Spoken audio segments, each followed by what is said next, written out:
They've invested their life into what they're doing, and that's super, super bold.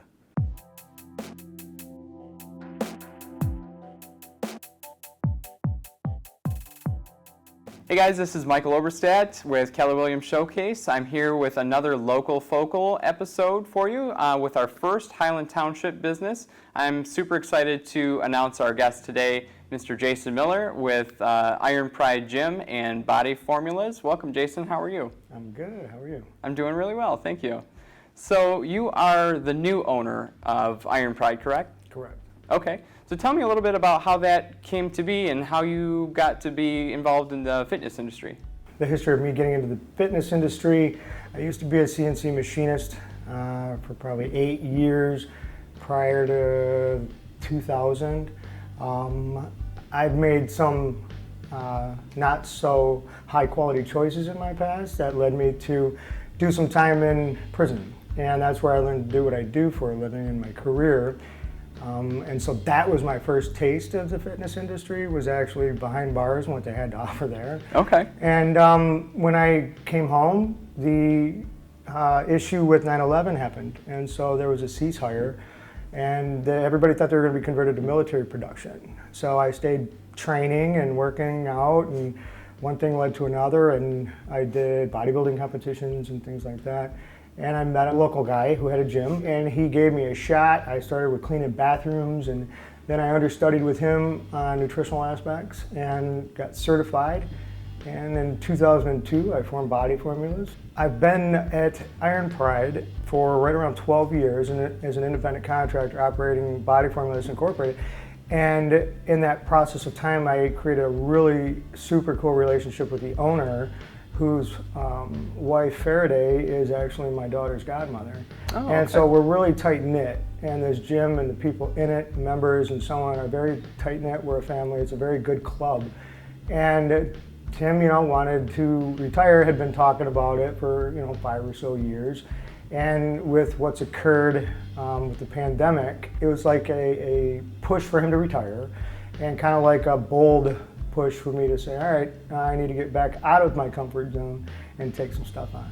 And so that's how it came about. So, long story short, I needed a place to work. It's probably been the best, most rewarding thing since Body Formulas, and I'm just super proud of it, super excited. So your company Body Formulas, you said you were an independent contractor that worked through Iron Pride Gym. Mm-hmm. That's still operational? That's something that you still continue on at the gym? It's basically an all-in-one stop. I do everything from preset diet that is specifically altered and modified per client, as well as before and after photos, body fat analyzing. I do 9 to 13 different ways of progress tracking, to where you've got a goal, you come to me, we get there with velocity, we do not screw around, we nail it, and that's it. I've had clients from all different ranges, like CEOs all the way down to a stay-at-home mom.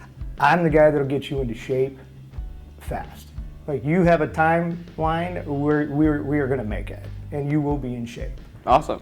So that's what it's about. So for those of us who are still not quite ready to go back to the gym yet and are still taking our workouts at home, what would you say are your top 3 fitness tips for working out at home?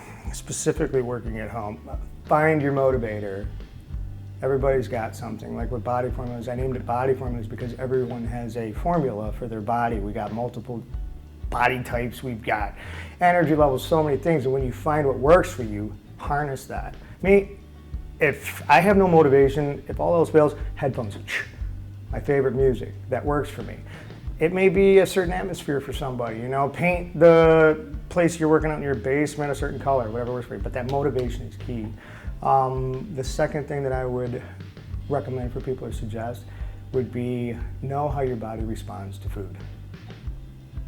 Good tip. Period. Know how your body responds to food. Not what food does to you. Cake's bad, cake's good. How does your body respond to it? If people just take that on, they'll learn so much. And then the third thing would be, let's just cover abs real quick. There's this conception that abs can be earned by working them. They can, but here's the deal. We have to take control, maybe put the fork down a little bit, and take control of what we put in our mouth and get off what's on top of the abs before we can even see them. So diet, food intake, whatever you choose to call it, is paramount. You know, that's probably 80 or more % of what actually transforms the human body when you take on getting into shape versus, you know, it's all working out or it's all this. No, what you consume is super huge, you know, paired with sleep and, you know, so on. But Absolutely. Those would be the 3 things. Yeah, everything's got to be in balance. And if you're, you know, eating all the wrong things, but, you know, you're in the gym 6 hours a day, you know, you're probably not going to see the results that you really want, Right. you know, if everything's not in balance. Yeah, you cannot out-train a bad diet. Yep. Yeah, good tips. All right, well, thank you so much, Jason. Is there anything else that you want to address to our Huron Valley community as you're beginning to reopen? The fact that supporting local, I don't believe has ever been more necessary as a fundamental baseline for community and society right now. At every level, people are being impacted by this, financially to emotionally. Shoot, we might end up with PTSD. We've got influx in suicide rates. We have epidemic influxes with your overdoses, the heroin, the opioid epidemics. I really hope people can take into consideration what is actually going on and be accountable and responsible to that. But with supporting local, I think it's first and foremost super important to do so above and beyond the supportive chains and things like that, because they've already got their infrastructure. They're already franchised. You're not going to get the personal touches that you will when you come home to my gym, your family. That's the way it goes. And we talk, we work things out. Flat out, and it doesn't matter what the issue is, whether it's financial or things like that. We work to make sure that people can continue to do what they need to do. So really supporting local, I think, is probably the most important thing that I would like to share. You know, we got industries and companies and people that they've invested their life into what they're doing. And that's super, super bold. The least people could do to show a bold acknowledgement of that is take a walk downtown. Absolutely. You know, go look around, see what's offered in your hometown, and support that. Yeah. And then that's just going to grow around you. You know, it's such a win-win. Absolutely. Yeah. Yeah. Well, I appreciate that, Jason. And yeah, absolutely. We're all about trying to continue to support our small businesses.